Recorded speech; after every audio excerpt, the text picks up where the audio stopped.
જાણે ઉગ્યું મંદિરિયામાં આબ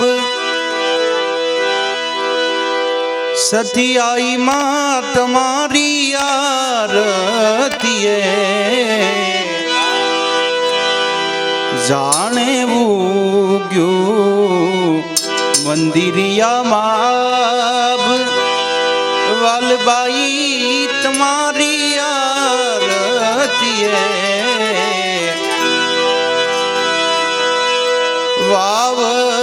વાવડા વસંત ધૂપ થઈને રેવાય છે દરિયાના લોટ તારી આરતી ગાય છે ગાજે ગાજે ગાજે ગાજે નગાડે બારે મેઘ માતાજી તમારી આરતીએ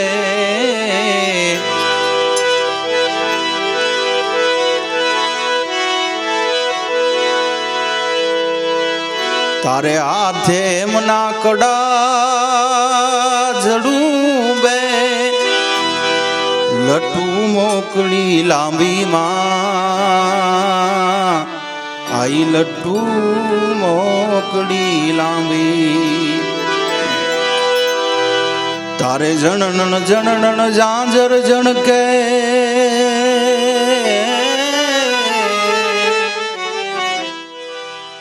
જણન જણન જાંજર જણકે ખણણ ખણણ કાંબી માં આઈ ખણ કાવી એ તું સૌને દેખે માતાજી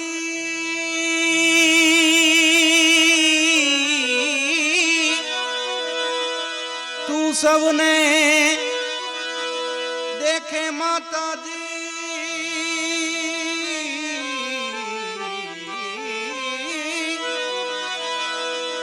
सबने देखे माताजी तू सबने देखे माताजी तुझने कोई न देखे मोगल आवे नवरात रमवा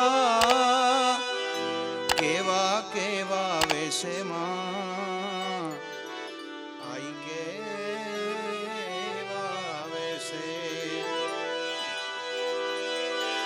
तारे डगले पगले कंकु जरता मार्ग मारंग रातो मार्ग मारंग रातो आ चांदनी नो चंदरवो माथे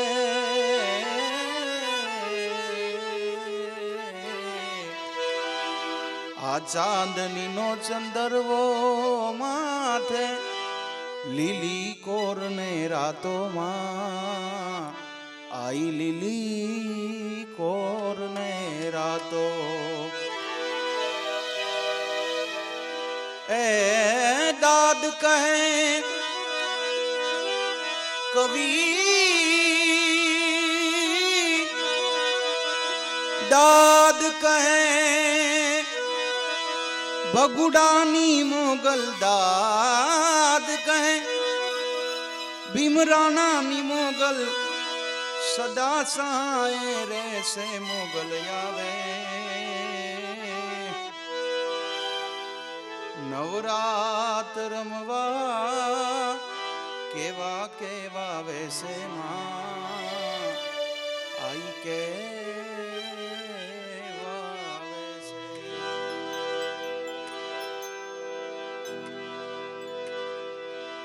अवसर याज मळ्यो अलबेलो रे અવસર યાજ મળ્યો અલબેલો રે આ તો બધો ભાવનો મેળો આ તો બધો ભાવનો મેળો રણ જા રણ ગણ યાજ અને નારદ શારદ સુત વ્યાસ વધેરા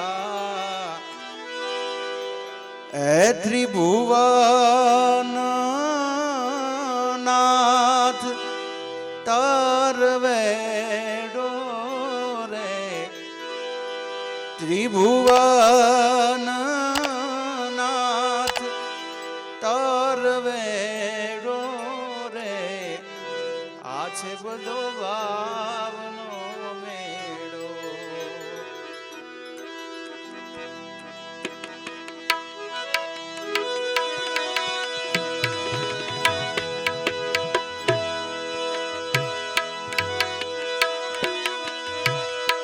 એજી અખંડ રોજી હરીના હાથમાં વાલો મારો જુએ છે વિચારી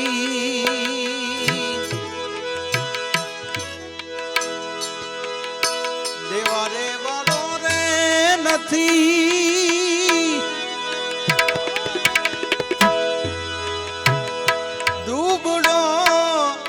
ભગવાન નથી રે ભિખારી આજી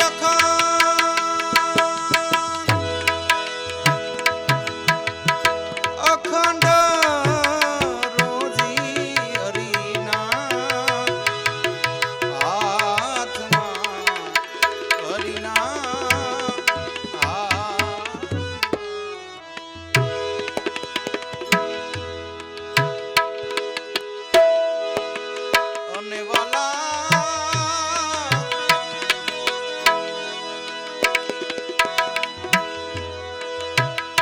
એજી ગરુડે ચડીને ગોવિંદ આવશે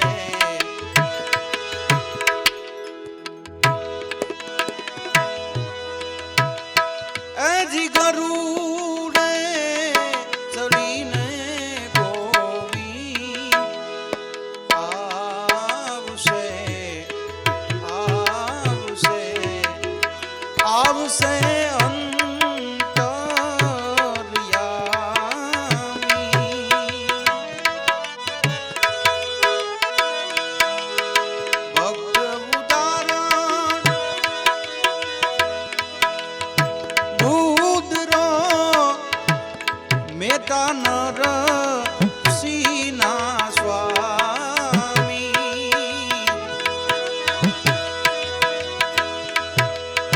ભક્ત ઉદાહરણ રુદ્રો મેતા નર સીના સ્વામી ભક્ત ઉદાહરણ રુદ્રો મેતા નર સીના સ્વામી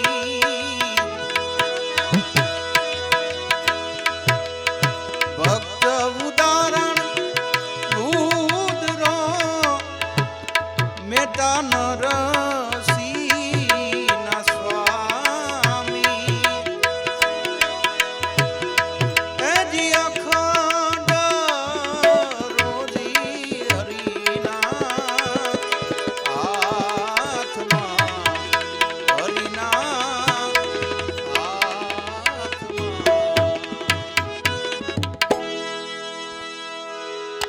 यानि कानि च पापानि जन्मान्तरः कृतानि च तानि शर्वाणि नश्यन्तो प्रदक्षिणं पदे पदे। पापोऽहं पापकर्माहं पापात्मा पापशम्भव। त्राहि मां पुण्डरीकाक्ष सर्वपापहरो हरि। नमो देव्यै महादेव्यै शिवायै सततं नमः। नमः प्रकृत्यै भद्रायै नियताः प्रणताः स्मताम्। बोलिए आद्य शक्ति मात की जय।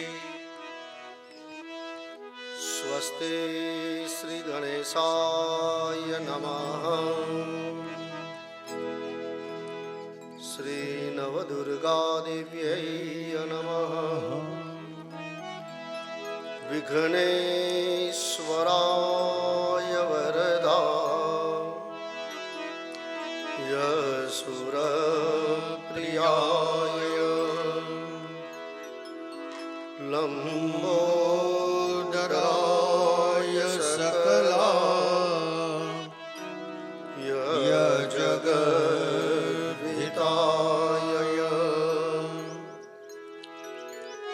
नागाननाय श्रुतिय नविभूषिताय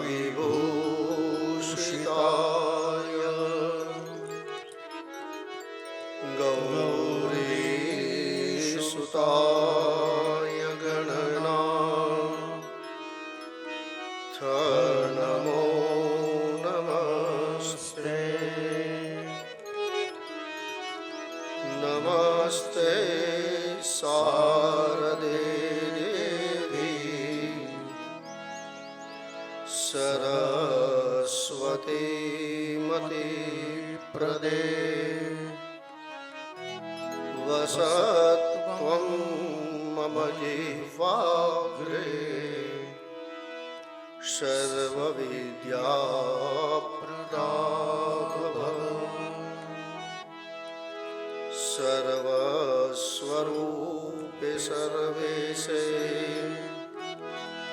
सर्वशक्तिसमन्विते भयेभ्यस्त्राहि नो देवी दुर्गे देवी नमोस्तुते। श्री कुलदेव्यै नमः। बोलो श्री कुलदेवी माता की जय। श्री सतियाई माता की जय।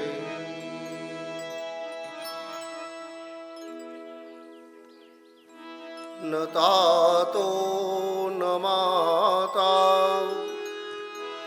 न बन्धुर्न दाता न पुत्रो न पुत्री न भूर्यो न भर्ता न जाया न विद्या न वृत्तिर्ममैव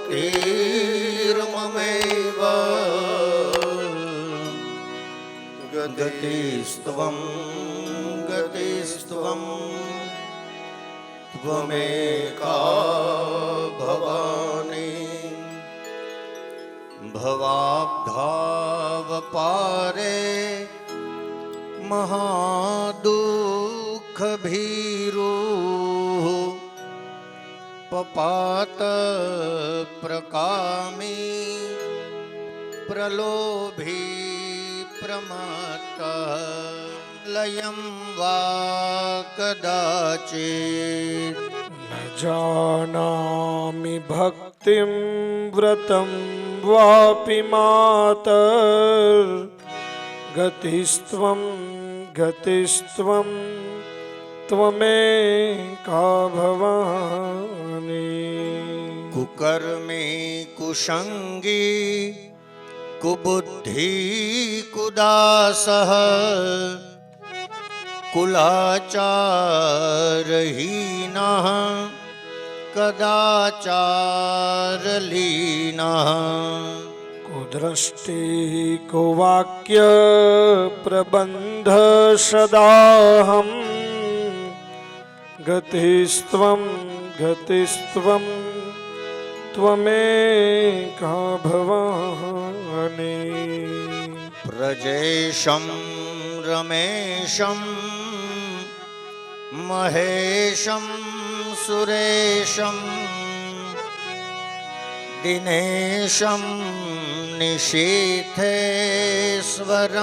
वा कदाचित् न जानामि चान्यत् सदाहं शरण्ये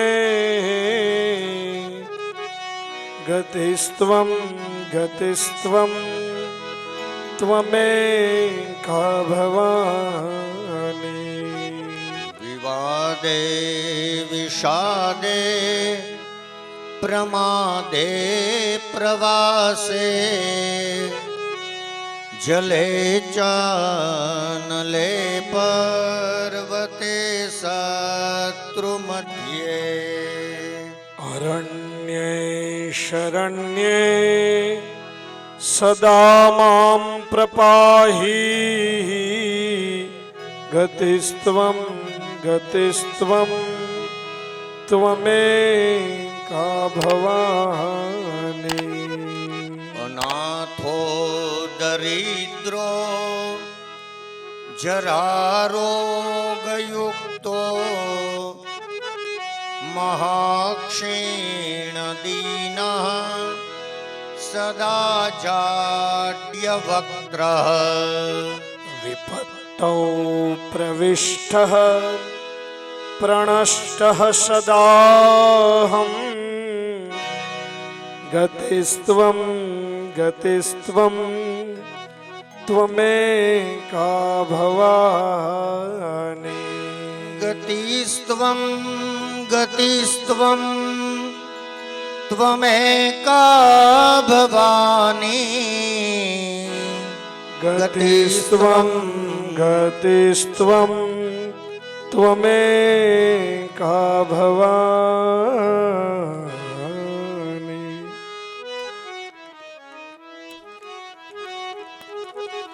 बोलिए श्री कुलदेवी मात की जय श्री सतियाई मात की जय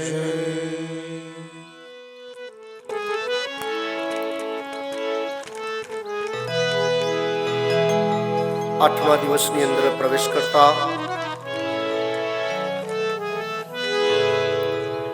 જેમના સાનિધ્યમાં બેસી અને આપણે આ કથા શ્રવણ કરીએ એવા વાલબાઈ દેવી આપણા કુળ ઇષ્ટ દેવી દેવતાઓ તેમના ચરણોમાં વંદન કરી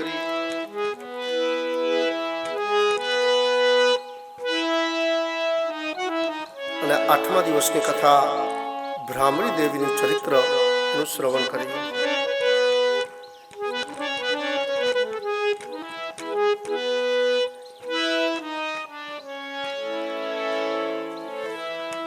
કથાના પ્રારંભની અંદર દરેક ગૃહસ્થીએ પોતાના ઘરની અંદર પંચદેવની ઉપાસના કરવી જોઈએ. 3 અધ્યાયની અંદર પંચદેવતાઓનું મહાત્મ્ય બતાવવામાં આવ્યું.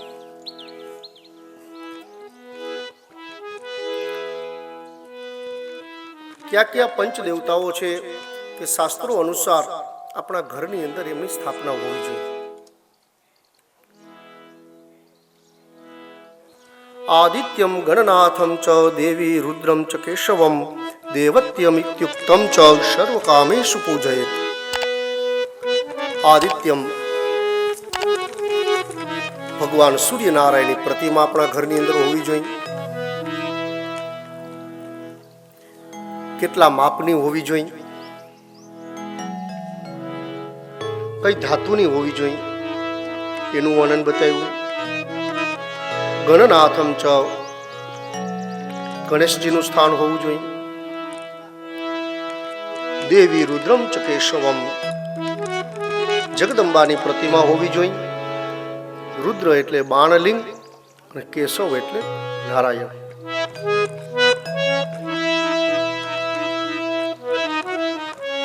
પંચ દેવતાઓનું સ્થાપન કર્યા પછી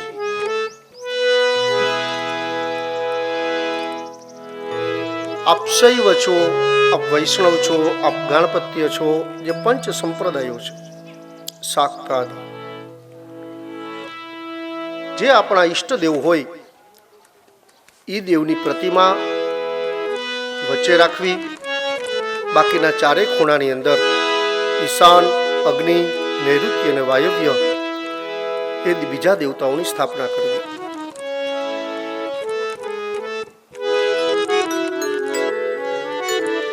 સમજો કે આપણા ઈષ્ટ શિવ છે, આપણા ઈષ્ટ શિવ છે, તો આપણા ઘરના મંદિરની અંદર શિવજીની પ્રતિમાનું વચ્ચે સ્થાપન કરીએ. ઈશાન ખૂણાની અંદર વિષ્ણુ આવશે, અગ્નિ ખૂણામાં સૂર્ય, નૈઋત્યમાં ગણેશ અને વાયવ્યમાં દેવી માતાજીનું સ્થાપન. જો શિવ ઇષ્ટ હોય તો પંચાયતન દેવતાઓની સ્થાપના ઘરની અંદર આ પ્રમાણે કરવી. આપ વૈષ્ણવ છો,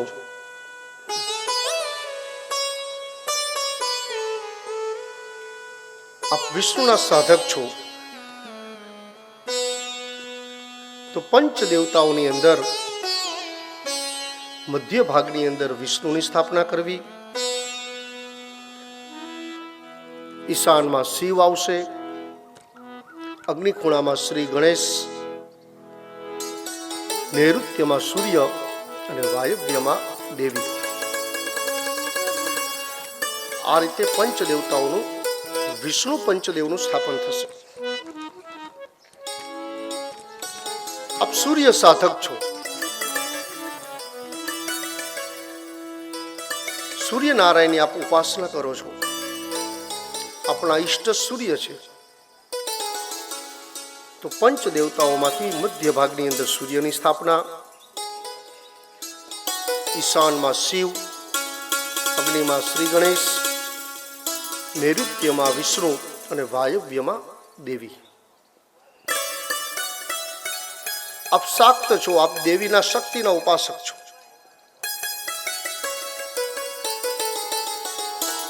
તો પંચ દેવતાઓની અંદર મધ્ય ભાગમાં દેવી જગદંબા આવશે. ઈશાનમાં વિષ્ણુ, અગ્નિ ખૂણાની અંદર શિવ, નૈઋત્ય ખૂણાની અંદર શ્રી ગણેશ અને વાયવ્ય ખૂણામાં સૂર્યનારાયણ. આ દેવી પંચાયત કહેવાય.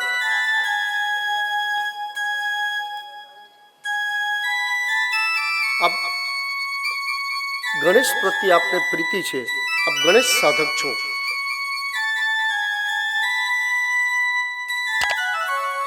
તો ગણપતિનું એ રીતે સ્થાપન કરવું કે મંદિરના મધ્ય ભાગની અંદર શ્રી ગણેશ,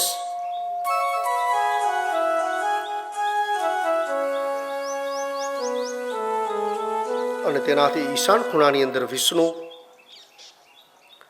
અગ્નિ ખૂણામાં શિવ, નૈઋત્ય ખૂણાની અંદર સૂર્ય અને વાયવ્ય ખૂણાની અંદર દેવી. આને કહેવાય ગણેશ પંચાયતન દેવતાઓ.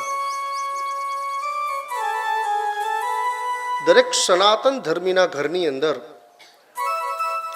આ પંચાયતન દેવતાઓનું સ્થાપન હોવું અનિવાર્ય જરૂરી છે. આપ જે જે પૂજાઓ કરશો એનો દેવતાઓ સ્વીકાર કરશે.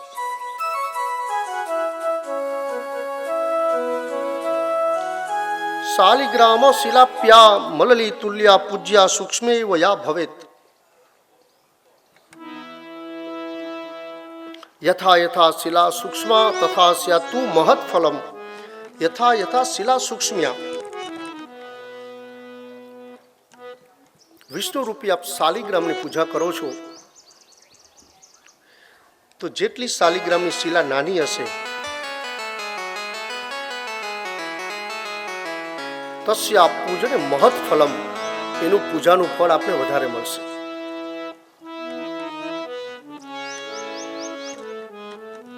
શિવ બાણ, શિવજીની પ્રતિમા લિંગ, એમનું પૂજન કરીએ. પણ કેટલો માપ, શાલિગ્રામ સૂક્ષ્મ, જેટલા નાના એટલા ફળદાયી. શિવજી માટે પક્વ જંબુ ફલાકારમ કુકુટા અંડ સમાકૃતિ. પક્વ જંબુ, પાકેલું જાંબુ, એ ફળના શિવજીનું સ્થાપન આપણી ઘરે અંદર હોવું જોઈએ. કુકુટાંડમ, મરઘીના ઈંડા જેવડું શિવલિંગ. ભુક્તિ મુક્તિ પ્રથમ ચૈવ બાણલિંગમ ઉદારતમ. એવા શિવજીનું આપ આરાધન કરશો તો એ ફળદાયી બનશે.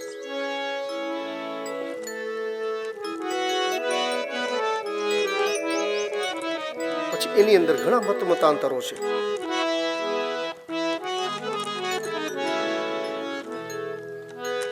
બ્રાહ્મણોએ સુવર્ણ, રજત, સ્ફટિક આવા શિવલિંગોની પૂજા કરવી. ક્ષત્રિયોએ માણેકાદી રક્ત શિવલિંગોની પૂજા કરવી.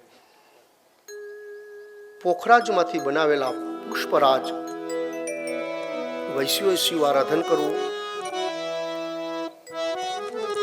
કૃષ્ણ કાળા પથ્થરમાંથી બનાવેલા વૈદુર્ય આદિ શિવલિંગનું શૂદ્રોએ પૂજા કરવી.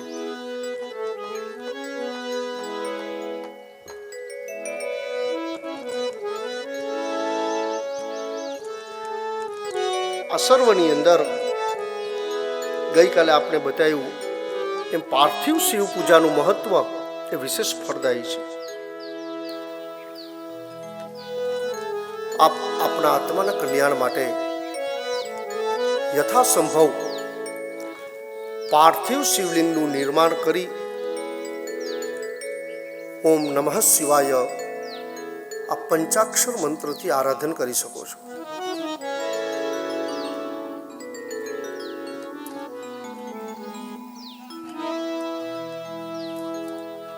પારદ શિવલિંગ,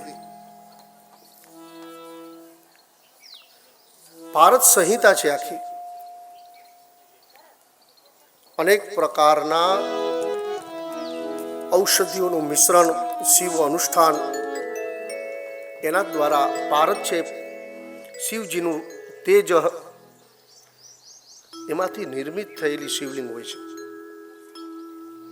રેતઃ, શાસ્ત્રોમાં પારદને સજીવ બતાવ્યા છે.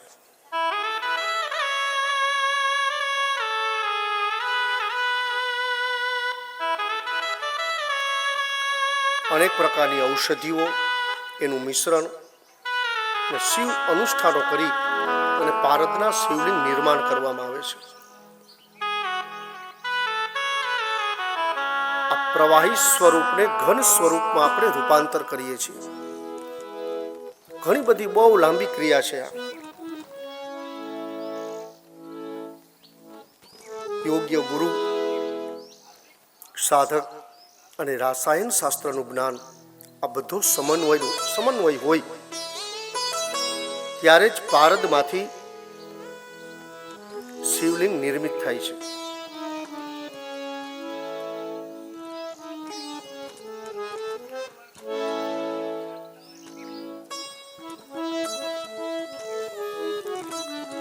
પારદ ભસ્મ બને છે. સુવર્ણ કલ્પ એની અંદર છે, પારદ સંહિતાની અંદર. કોળિયાનો સંપુટ આપી અને 3 દિવસ અને 3 રાત્રિ સુધી જે વસ્તુ વનસ્પતિ, ઔષધિ અને પારો એનું મિશ્રણ 3 દિવસ અને 3 રાત્રિ સુધી પડછાયો પડ્યા વગર સતત કરવામાં આવે. પછી એમાં બીજી ઔષધિઓ પધરાવી જમીનની અંદર 3 ફૂટ ખાડો કરી એ સંપુટને મૂકવામાં આવે અને ગાયના છાણા એની અંદર પ્રગટાવવામાં આવે ત્યારે એની ભસ્મ બને. કાશ્યમ રજતમ લોહમ, પછી વસાનું પાત્ર, પિત્તળનું પાત્ર ને અમુક ડિગ્રી સુધી ગરમ કરવામાં આવે અને આ ભસ્મ છે એ ઉપર છાંટવામાં આવે એટલે સુવર્ણની અંદર એ ધાતુ રૂપાંતર થાય છે. અત્યાર સુધીની અંદર ઘણા વ્યક્તિઓએ આમાં સમય બગાડેલો છે, પણ શિવ અનુષ્ઠાન અને શિવ કૃપા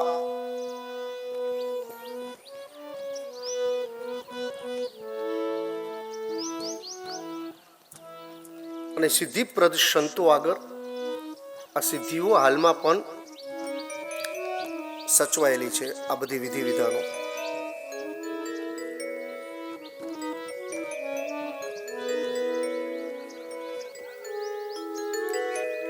આજથી 50 કે 100 વર્ષ પહેલા લખાયેલું પુસ્તક મોહન અગ્રવાલ મારફત આપ ઘણાએ વાંચ્યું હશે, અઘોર નગારા વાગે.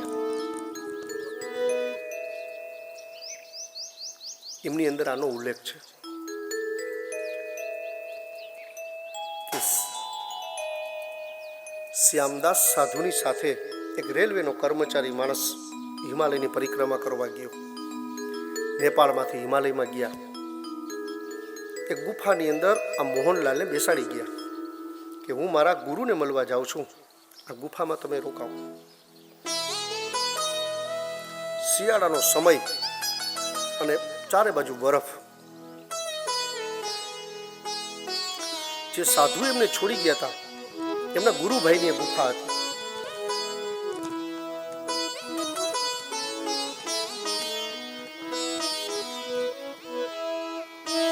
મરીના દાણા જવડી એમને 2 ગોળી આપી કે તું અહીં રહી નહીં શક, પૃથ્વી ઉપરથી તું નીચેથી આવે છો તો આ હિમાલયની અંદર આ 2 ગોળી પેલા પી લે. મરીના દાણા જવડી આયુર્વેદ તંત્ર જાણજો, શાસ્ત્ર. મરીના દાણા જેવડી 2 ગોળી આપી. આ 2 ગોળીઓ પીધા પછી એ 7 કે 8 દિવસ સુધી ગુફામાં રોકાણા, પણ એને એક વસ્ત્રની જરૂર નથી પડી. આપણું વનસ્પતિ શાસ્ત્ર છે.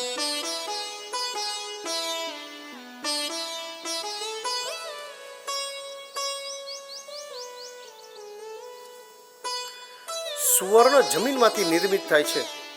લોહ પાષાણ, પથ્થરમાંથી લોખંડ, ચાંદી, પિત્તળ, આ બધું જમીનની ખનિજો છે. એમ સોનું જમીનમાંથી નીકળતું એક ખનિજ છે.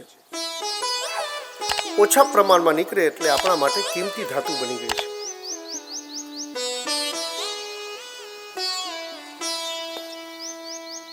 પણ જ્યાં મોહનલાલને છોડી ગયા હતા ને એક ધૂણો હતો એનો સાધુનો.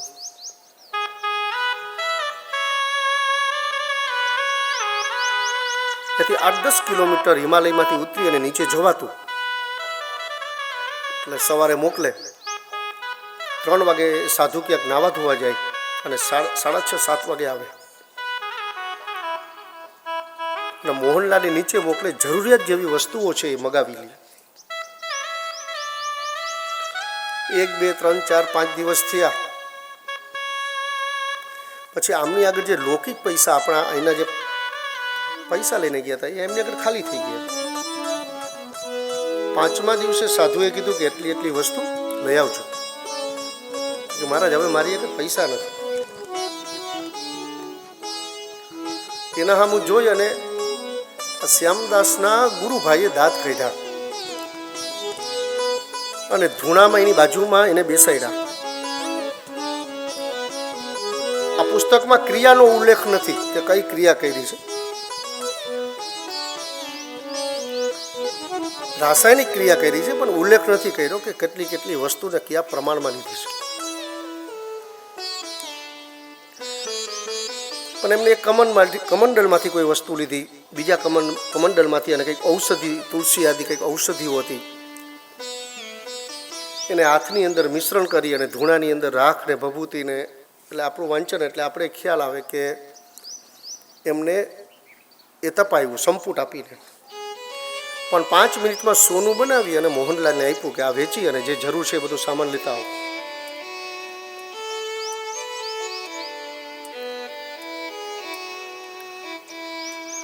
પછી આ નિત્ય ક્રમ થઈ ગયો હતો આ મહારાજ સાધુનો. સવારે સુવર્ણ બનાવી આપે અને મોહનલાલને આપે. જમીનના પેટાળની અંદર વર્ષો સુધી બનતી ક્રિયા અને એમાંથી સુવર્ણ ઉત્પન્ન થાય, એ ક્રિયાને નાનું સ્વરૂપ આપ્યું. આને વિજ્ઞાન સમજજો.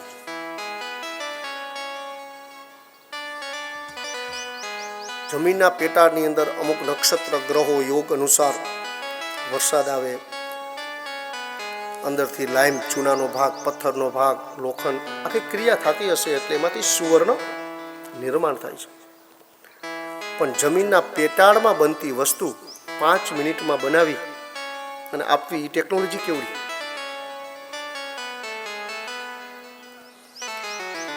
આ બધું સનાતન ધર્મની અંદર ખૂબ સચવાયેલું પડ્યું છે અને યોગ્ય જગ્યાએ છે.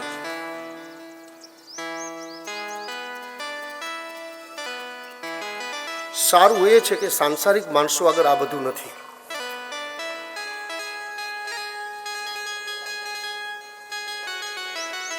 પક્વ જંબુ ફલાકારમ કુકુટાંડ સમાકૃતિ. પક્વ જંબુ, પાકેલા જાંબુના માપના શિવલિંગ લેવા,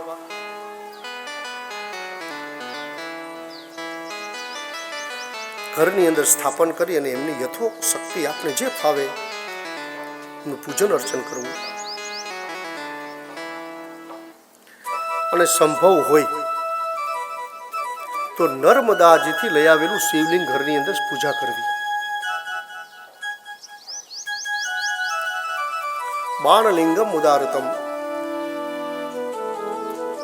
જેમ ગંડકી નદીમાંથી શાલિગ્રામ કુદરતી રીતે નિર્માણ પામે છે, શ્રી હરિ સ્વયં નિર્માણ કરાવે છે, એમ વિંધ્યાચલ પર્વતની ગિરિમાળાઓ, એમાંથી મેખલ નામનો પર્વત, એમાંથી એક પાણીનું ટીપું નીચે પડતું જાય અને એ આગળ જતા નર્મદા નદી વિશાળ નદી બની ગઈ. 3 રાજ્યોમાંથી આ નદી ફરી ફરી ફરી અને આપણા ગુજરાતની અંદર આવે છે.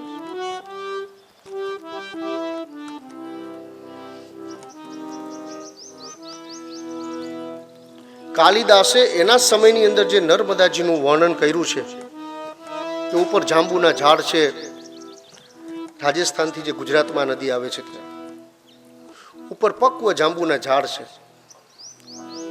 હજારો ફૂટ ઉપરથી નર્મદાજીનું પાણી નીચે પડે છે, સફેદ શિલાઓ છે, એમાં નર્મદાનું પાણી પડે એટલે એટલા બધા ફીણ વરે કે નીચે જોવાથી એવું લાગે કે હજારો હાથીના ટોળા સાથે આવેલા જાય છે. આ કાલિદાસે લખેલું છે, પણ આજથી 4-5 વર્ષ પહેલા જે લખેલું છે એમાં જે વર્ણિત છે કાલિદાસજીએ, એવું તાદૃશ દ્રશ્ય 5 વર્ષ પહેલા સુધી તો હતું જ, હજી હશે જ.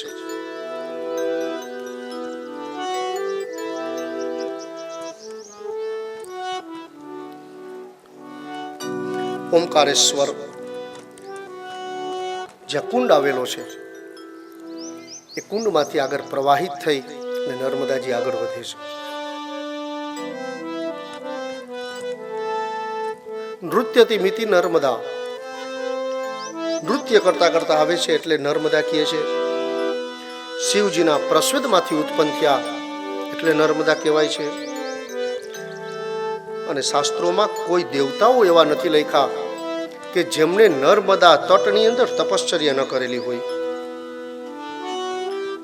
9 કરોડ શિવ મંદિરોનું વર્ણન શાસ્ત્રમાં છે કે નર્મદાના તટ ઉપર 9 કરોડ શિવાલયો છે. ઇન્દ્રએ તપ કર્યું અને શિવજી પ્રસન્ન થયા એટલે ઇન્દ્રેશ્વર, કુબેરેશ્વર મહાદેવ, રાવણના ભાઈ,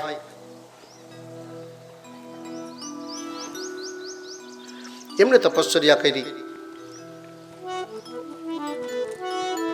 અને એમને કુબેરજી પ્રસન્ન થયા. કુબેરેશ્વર મહાદેવ વરદાન માંગ્યું કે હું ભાઈઓમાં મોટો છું અને મને લંકાનું શાસન મળવું જોઈએ, પણ રાવણે મને કાઢી મૂક્યો છે. એના માટે સાધના કરી. અને કઈ જગ્યાએ સાધના કરી? તો નર્મદાની અંદર એક નાનું ટાપુ જેવું ગામ છે જેનું નામ છે કરનાલી. કરનાલીમાં પશ્ચિમ દિશા તરફ આખું મોઢું રાખીને ઉભા રહ્યો. એટલે ડાબા હાથ બાજુથી નર્મદા નદી આવે અને જમણા હાથ ઉપરથી રેવા નદી આવે અને ત્યાં બંને નદીઓનો કર્ણાલીમાં સંગમ થાય છે. રાવણને શ્રાપ હશે એટલે ત્યાં જવાની મનાઈ, એટલે કુબેરે ન્યા તપશ્ચર્યા કરી. વિશ્રવાના આ બધા સંતાનો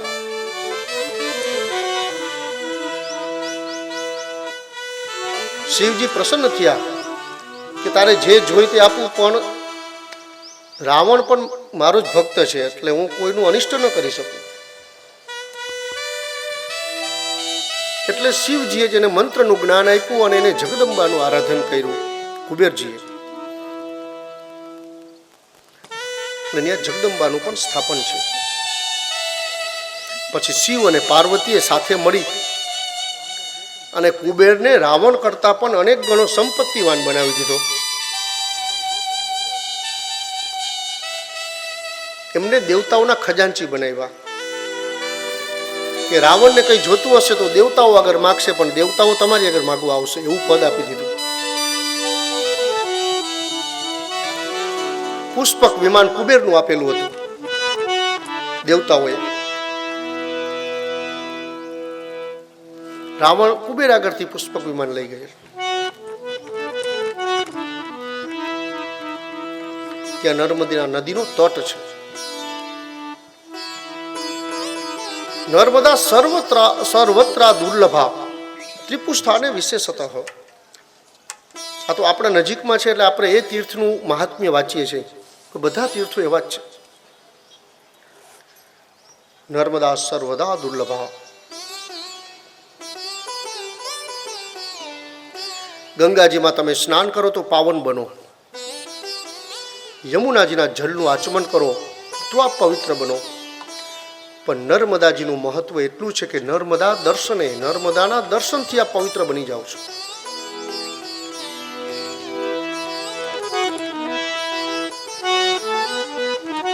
પછી આપણામાં સામાન્ય ઘણા ખેડૂત છો, આપને ખબર હશે કે પાણી મીઠું હોવા છતાં જગ્યા અને પાણીને મેળ ન હોય. આવું ઘણી વખત બનતું હોય. એમ આપણા ઋષિ મુનિઓએ એવી જગ્યા ગોતી કે નર્મદાનું જળ તો ઉર્જાવાન છે, પવિત્ર છે, પણ જે જગ્યાએ આ નર્મદાજી વહે છે એ ભૂમિ અને નર્મદાના જળનું સંયોજન, પાણી અને જમીન, આ બે ક્યાં અનુકૂળ છે કે જ્યાં વધારે ઉર્જા મળે છે. તો આપણા ઋષિ મુનિઓ એવા પોઈન્ટ પણ બતાવી ગયા છે કે આ જગ્યાએ તમે સ્નાન કરશો તો વધારે પુણ્ય મળશે. વધારે પુણ્ય એટલે વધારે ઉર્જા મળશે આપને.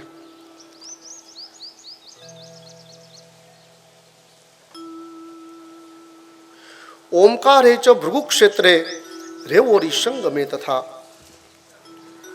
ઓમકારેશ્વર મહાદેવ, અમલેશ્વર અને મમલેશ્વર બંને જ્યોતિર્લિંગ છે. ત્યાં કુંડ છે, એમાં સ્નાન કરશો એ જગ્યા અને પાણીને મેળ છે.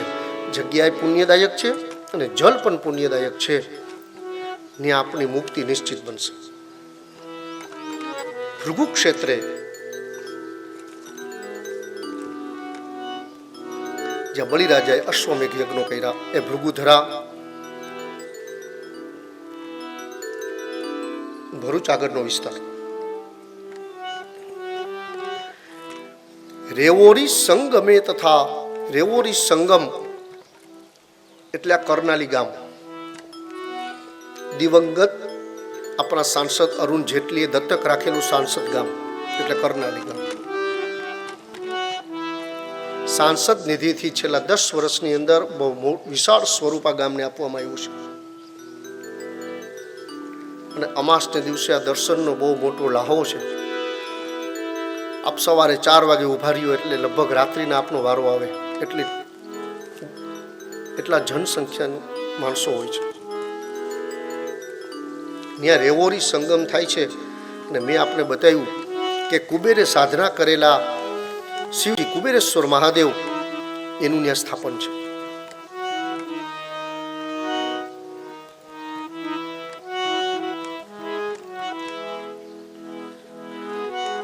ઓરસંગ, એક ઓરસંગ નદી આગળથી આવી અને રેવા નદીમાં ભરે છે, અને રેવા નદી નર્મદાજીમાં ભરે છે.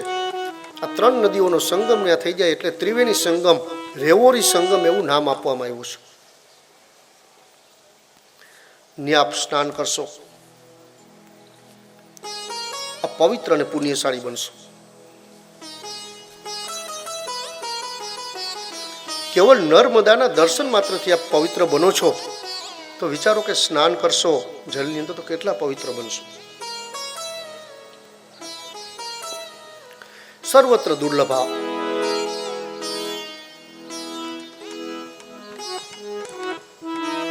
આગળ ચાણોદ ગામ છે. આ બધી ભૌગોલિક સ્થિતિનું વર્ણન એના માટે કરું છું કે આ બધું મેં બહુ જોયેલું છે.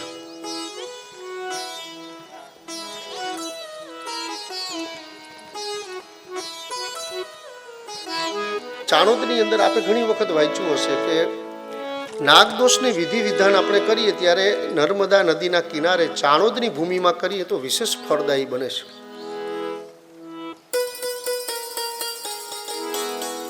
અત્યારે તો મેપ નકશાનું સાધન આપણા ખીચામાં હોય છે.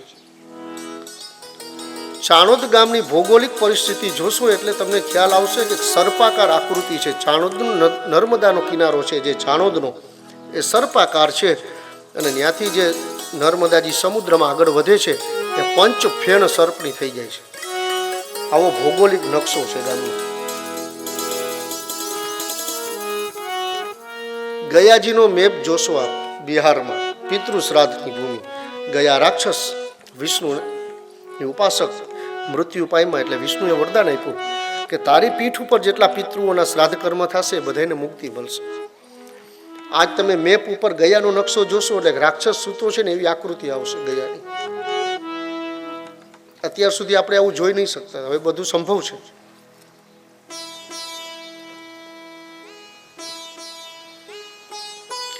આર્યભટ્ટ, વરામિહિર જ્યોતિષ ગણિત શાસ્ત્રના સમરચિતાઓ.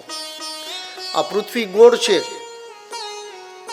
એને ગોતવા માટે ઘણા વૈજ્ઞાનિકોએ દોડાદોડી કરી એ સમયમાં. આમણે શું કર્યું? આ ભારતની બુદ્ધિ ધન 1 ફૂટની લાકડી લીધી, જમીનમાં લાકડી રાખી દીધી અને આખો દિવસ એની માથે બેઠા રહ્યા.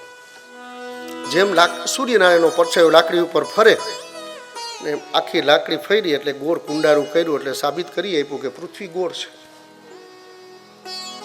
અત્યારે ઉત્તરાયણ હાલે એટલે ઉત્તર બાજુ નમે છે, દક્ષિણાયન ચાલુ છે તો દક્ષિણ બાજુ નમે છે. આપણે એ ભૂમિમાંથી આવીએ છીએ.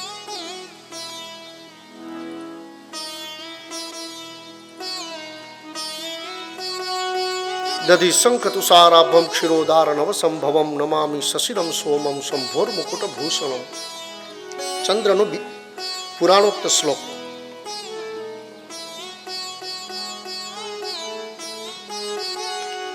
ચંદ્ર પૃથ્વીથી કેટલો દૂર છે ને ચંદ્રમાં કેવી કેવી વસ્તુઓ છે હજી અત્યારે સંશોધનો ચાલુ છે. પણ શિવ પુરાણ વાંચશો તો શિવની જટામાં ચંદ્ર છે, એ ચંદ્રનું મહત્વ લખેલું છે અને ચંદ્રનું વર્ણન કરેલું છે કે એમાં શું શું છે. સમાધિ સ્થિતિની અંદર ઋષિ મુનિઓ આ બધું જોઈ ચૂક્યા છે. ધરણી ગર્ભ સંભૂતમ વિદ્યુત ક્રાંતિ સમપ્રભમ કુમારમ શક્તિ હસ્તમ ચ તમ મંગલમ પ્રણમામ્યહમ.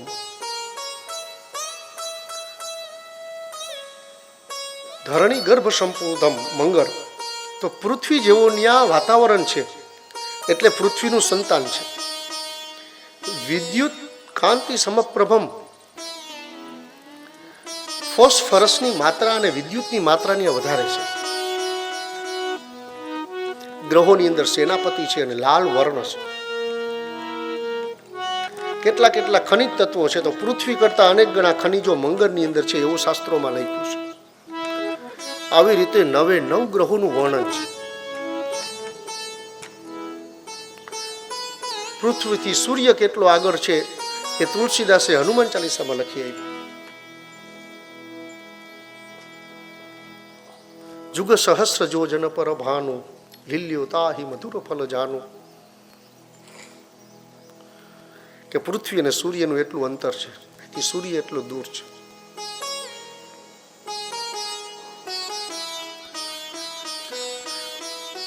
સાત ઘોડા છે, સર્પોથી એના દોયડા છે, અરુણ એના સારથી છે. ઓમ નાદનો પ્રણવ નાદ એનાથી એક વાતાવરણ બંધાયેલું છે ને એ ધ્વનિનો ઉચ્ચાર એમાંથી સંભળાય છે.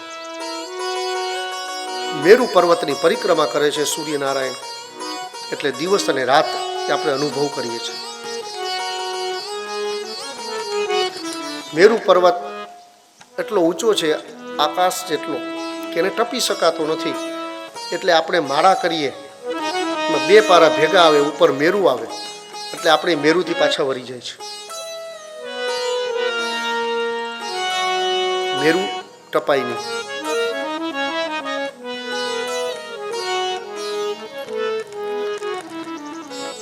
આ નર્મદાજીમાંથી કુદરતી રીતે બનતા શિવલિંગો એનું ઘરની અંદર આપણે સ્થાપન કરીએ, એની પૂજા કરવાથી વિશેષ ફળની આપણે પ્રાપ્તિ થાય. અલગ અલગ પ્રકારના કુદરતી નિર્મિત થયેલા શિવલિંગો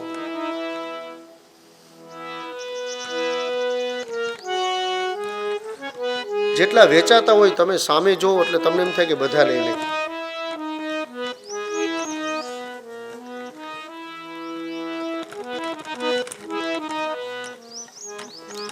બધાય દેવતાઓની હું પૂજા કરીશ એવો તમને ભાવ જાગે.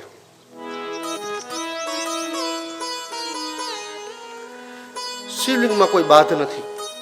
કોઈ યજ્ઞોપવિત ધારણ કરેલા હોય છે, કોઈ ત્રિપુંડ ધારણ કરેલા, કોઈ અર્ધચંદ્રાકાર, આવી અલગ અલગ આકૃતિ કુદરતી રીતે નિર્માણ પામેલી હોય છે.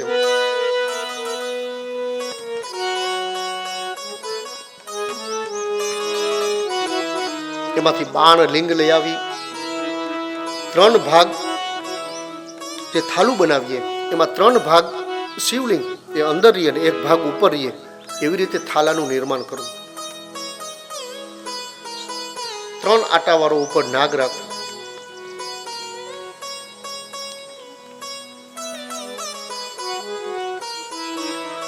અન્ય કોઈ પાષાણ, ચાંદી, સુવર્ણ આના નિર્મિત ધાતુમાંથી નિર્મિત શિવલિંગ આપ ઘરે સ્થાપન કરો. અભિષેક કરી એનું ચરણામૃત આપ પાદોદકમ પીબે નિત્યમ, એનું ચરણામૃત આપ લઈ શકો. અને પારદના શિવલિંગ હોય ત્યારે જળ થોડુંક માથે ચડાવી ચરણામૃત ન લેવું આરોગ્યની દ્રષ્ટિથી. કેમ કે શિવ પૂજા નિત્ય થશે, થોડું થોડું જળ લેશો એટલે પારાની માત્રા તમારા શરીરમાં જશે. અને પારો એવી વસ્તુ છે કે શરીરમાંથી કોઈ જગ્યાએ ફૂટીને બહાર નીકળશે. એટલે કોઈ શિવાલય પારદ શિવલિંગ હોય તો એ જળનું ચરણામૃત ન લેવું, આરોગ્યની દ્રષ્ટિથી માથે ચડાવી લેવું.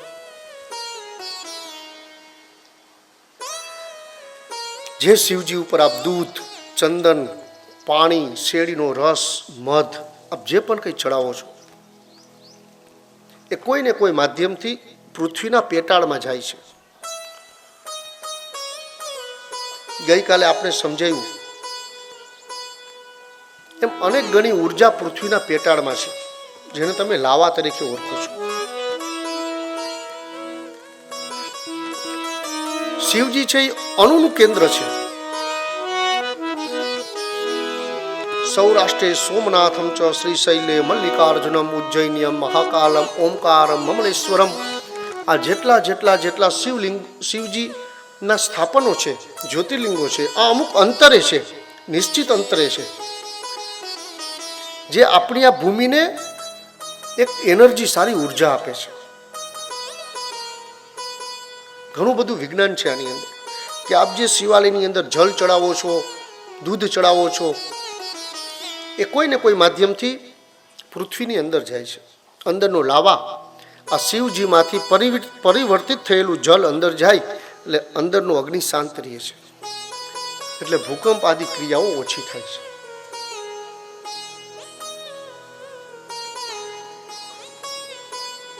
નિશ્ચિત માત્રામાં આ બધા જ્યોતિર્લિંગની અંદર નિશ્ચિત માત્રામાં અમુક અમુક વસ્તુઓ ચડાવવામાં આવે છે. હવે જે શિવજી અણુનું કેન્દ્ર છે, અને આપણે એવું શાસ્ત્રમાં લખ્યું કે એમણે વિષ પાન કર્યું, સમુદ્ર મંથનમાંથી નીકળેલું વિષ એ શિવજીએ પાન કર્યું. એટલે આપણે બીલીપત્ર, દુર્વા આવા ઠંડા પદાર્થો શિવજીને ધરીએ કે એના વિષને શાંતિ રહે. નીલકંઠને શાંતિ રહી. પણ ઉર્જાનું અનંત ગણી ઉર્જાનું કેન્દ્ર છે. આ દુર્વાનો રસ, બીલીનો રસ, દૂધ, આ બધી વસ્તુ તમે આયુર્વેદની દ્રષ્ટિથી જોશો એટલે પિત્તનાશક વસ્તુઓ છે.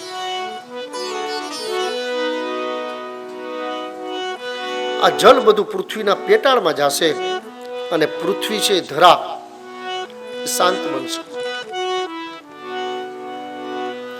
ઘણા ગામની અંદર અનિષ્ટ થતા હોય ત્યારે શિવાલયની પ્રતિષ્ઠા, શિવ મંદિર નિર્મિત તો હોય જ છે, પણ કોઈને કોઈ ખંડિત થવું કે આવી કઈ ક્રિયાઓ હોય ત્યારે જ અનિષ્ટો ઊભા થાય છે. કેમ કે વાતાવરણ આખું બદલાઈ જતું હોય.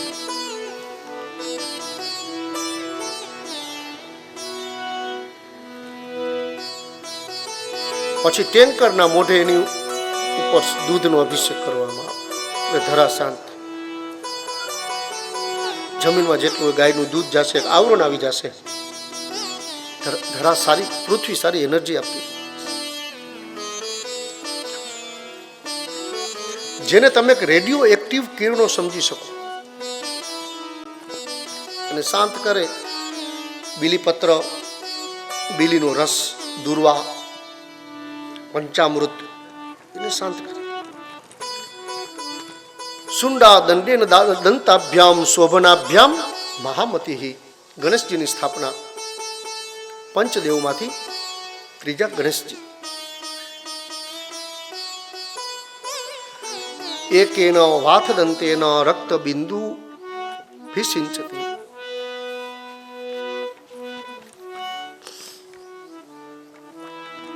કાષ્ઠમાંથી, લાકડામાંથી, પથ્થર કે ધાતુમાંથી નિર્મિત થયેલી મૂર્તિ અને સૌથી શ્રેષ્ઠ ગણેશ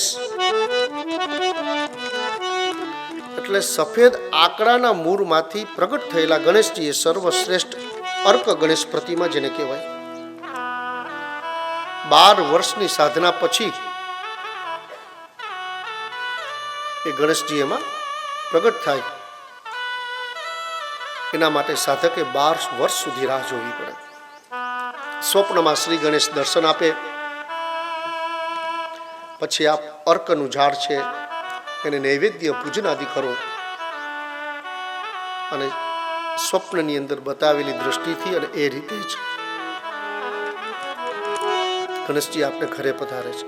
સાક્ષાત રૂપ હોય છે, એમાં કોઈ જાતનો લાંબો ફેરફાર કરવાનો હોતો નથી. આંકડાના ગણેશ સર્વશ્રેષ્ઠ ગણેશ. સૂર્ય બાહ્ય વા અભ્યંતરે ચાપી ચક્ર દ્વાદશ સંયુતા સૂર્પ મૂર્તિ રીતિ ખ્યાતા સર્વ વ્યાધિ વિનાશિની. સૂર્યની પ્રતિમા કેવી રાખવી? ચક્ર દ્વાદશ સંયુતા. રથ, સપ્ત ઘોડા અને 12 પૈડા રથના, આવી પ્રતિમા સૂર્યનારાયણની સ્થાપિત કરવી. સૂર્ય મૂર્તિ રીતિ ખ્યાતા. આ મૂર્તિની પૂજા કરવાથી સર્વ વ્યાધિ વિનાશિની, દરેક વ્યાધિમાંથી આપ મુક્ત બનો. આ પંચાયતન દેવતાઓની પ્રતિમા કેટલી લેવાની? તો અંગુષ્ઠ માત્ર, આપણા અંગૂઠાના માપની મૂર્તિ લેવી. પછી એમાં મતાંતર છે, ક્યાંક સડાંગુલ છે, 6 આંગળીના માપની મૂર્તિ લેવી. જગદંબાની મૂર્તિ ગર્તેવા ગર્ત મધ્યેવા યોનિયાકારેન ચિંતિતા યોનિ સ્વરૂપી મધ્યેવા કુંડલી ભૂત સર્પવત.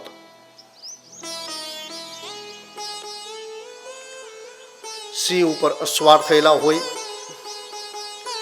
સર્પ જે દેવીના હાથની અંદર હોય, અભય મુદ્રા આપનારી મૂર્તિ હોય.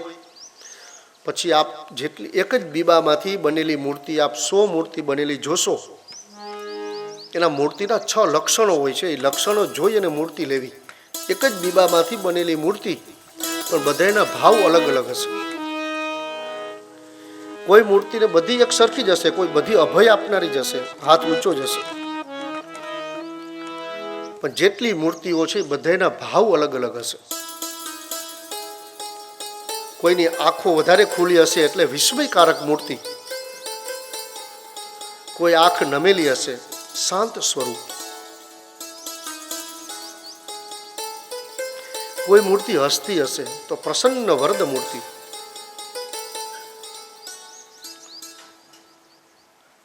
બાહ્ય દેખાવ જોઈ અને મૂર્તિ ઘરની અંદર ન લાવવી, પણ મૂર્તિનો કયો ભાવ પ્રદર્શિત થાય છે, કઈ મુદ્રા છે એ જોઈ અને મૂર્તિ ઘરની અંદર રાખવી. મૂર્તિ જે ભાવમાં બિરાજમાન હશે, પૂજા કરવાથી તમને એવો જ ભાવ એના પ્રત્યે ઉત્પન્ન થશે. સ્મિતા જગો, મંદ મંદ માતાજી હસતા હશે ને એવી પ્રતિમા તમારી સામે હશે અને તમે જો એની પૂજા કરશો તો પૂજા કરતાં કરતાં તમને પણ આનંદની અનુભૂતિ થશે. મૂર્તિ વિસ્મયકારક હશે, જેની આંખો ખુલ્લી હશે, મોઢું સેજ ઊંચું હશે, 1 સેન્ટીમીટર જેટલું. આશ્ચર્ય મુદ્રા. તમે એની સામે જોઈ શકશો મૂર્તિ સામે, પણ થોડાક સમય પછી ખબર પડશે કે માતાજીની દ્રષ્ટિ ઉપર કેમ છે, મુખ કેમ ઊંચું છે, આંખો કેમ વધારે ખુલી છે. આપ આશ્ચર્યમાં પડશો. એ આશ્ચર્ય મુદ્રા. ગંભીર મુદ્રા. ઘણી મૂર્તિ ગંભીર મુદ્રામાં, જેને કહેવાય ઉદ્વેગ, ચિંતાવાળું વાતાવરણ.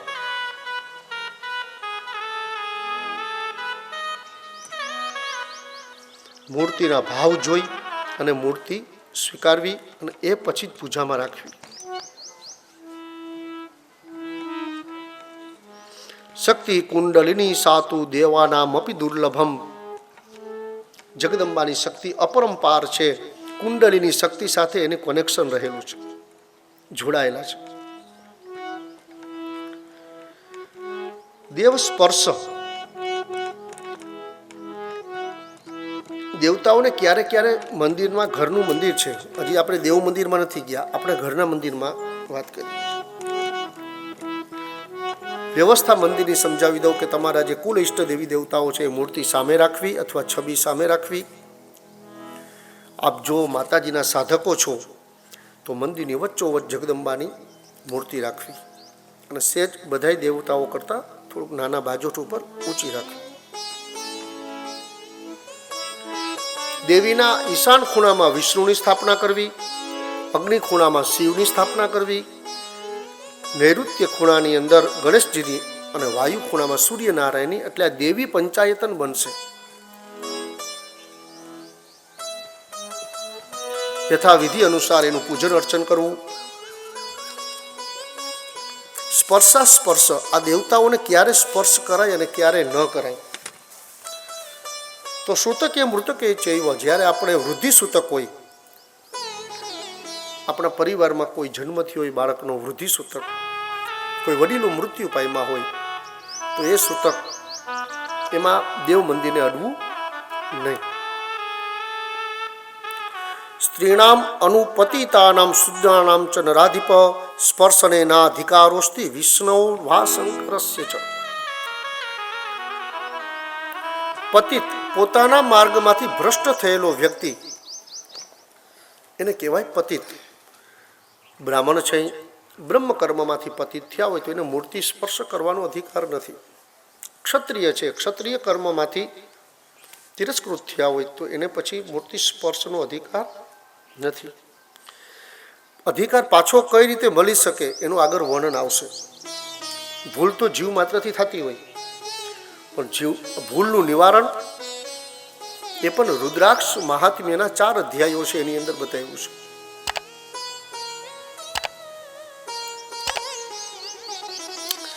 સ્પર્શના અધિકારોથી, એને સ્પર્શનો અધિકાર નથી.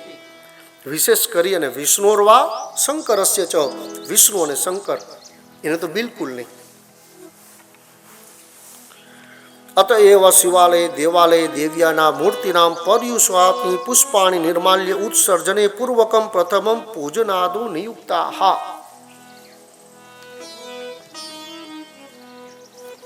કોઈ મોટા દેવ મંદિરની અંદર પૂજારી બ્રાહ્મણ દેવતાઓને ઉતારેલા ફૂલ અને બીલીપત્ર આપે, એ પતિતને અધિકાર છે કે ફૂલ અને બીલીપત્ર કોઈ પાત્રમાં કે વાંસના પાત્રમાં ભરી અને બીજે ખાલી કરે ત્યારે ફૂલને અડી માથે ચડાવી અને એનો લાભ લઈ શકે. એનાથી જીવનું કલ્યાણ છે.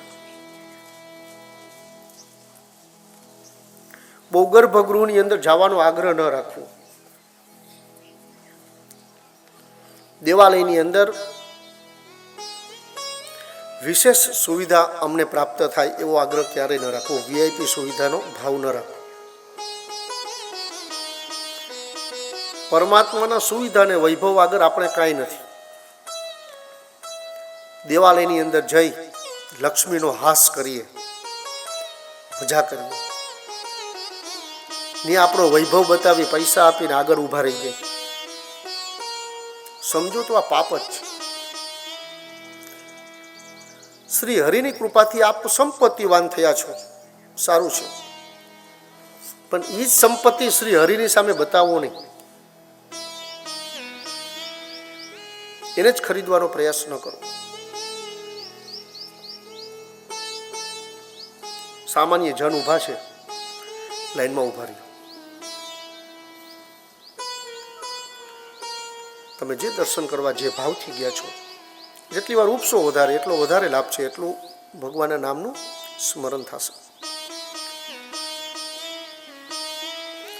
નિર્માલ્યમ ઉત્સર્જન પૂર્વકમ, એનું જે નિર્માલ્ય છે એ પતિત ઉપાડી શકે.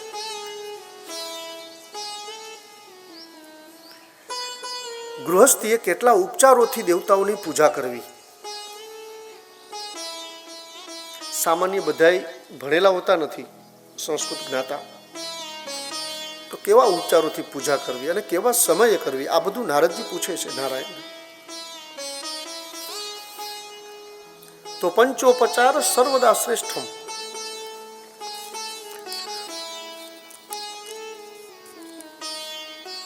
પણ ક્યારે? તો કે રાત્રો પંચોપચાર, રાત્રિના સમયે પંચોપચાર પૂજન કરવું. સાંજ સંધ્યા સમયે દેવતાઓને પૂજા થઈ જાય એટલે બધાએ ફૂલ ઉતારી લેવા. મંદિરમાં એક ફૂલ ન રહેવું જોઈએ રાત્રિ કાળે. વિશેષ આપ કોઈ પૂજા કરતા હો અને હોય એ વસ્તુ અલગ છે, પણ નિત્ય પૂજાની અંદર સૂર્યાસ્ત સમયે ધૂપ દીવા કરી પંચોપચાર પૂજા કરી અને બધાય પુષ્પો ભેગા કરી લેવા.